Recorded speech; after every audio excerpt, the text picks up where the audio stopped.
You're hitting the number one complaints I get from all of my married men who come in session with me.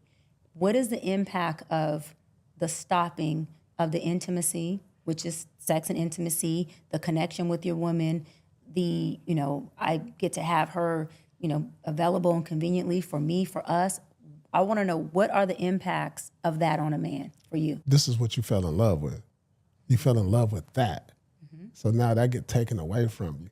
And then now, not only does that get taken away from you, now from getting 100% of the attention, man, you might go from 100 to now you getting 30%. Now.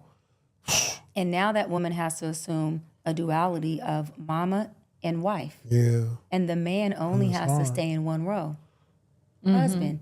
Because at the beginning of a child's infancy, with all due respect, they don't need you for survival. They need you for presence and love, of course, but they don't need you for survival, right? Yeah. They need mom, especially if she's breastfeeding. And so the man, 100%, Paul, gets pushed out of that dynamic, totally out of it. And a lot of women who didn't see your mom navigate mommyhood and wifehood and balance that, then that woman doesn't know how to do that. On top of that, she may be experiencing postpartum. And let me go another route that we don't talk about enough. Men also experience postpartum, but we don't talk about it. What is that?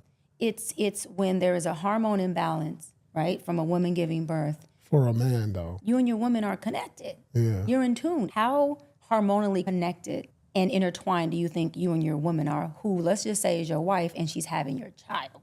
Damn, I never thought about that. And so, women do need care around that time. However, men get shut out of also experiencing postpartum and being shut out of the family dynamic because now you're the outsider.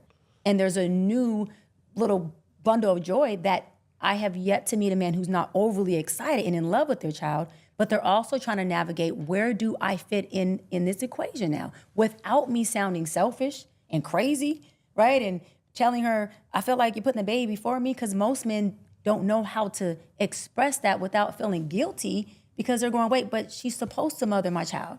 Yeah. And I want my child to not go without this experience, and I don't want to take the experience from my wife. So then the man ends up being in a position of having to process all that on his own, or with his boys, or I'm gonna go there with his side chick. I'm just keeping it real, because those are all real dynamics. Where a man then ends up stepping out. I'm not condoning it. I'm just speaking what really happens a lot of times. They end up stepping out to get what they believe, or not even believe, their experiences missing, that they're the deficit. To feel that deficit, it doesn't make it right, but we're talking about the reality of what happened. And then what happens with the woman? She's left at home to be a single mama in a house where she has a family. Ooh. So she doesn't have a broken home because everybody in the house, but guess what? She got a broken family because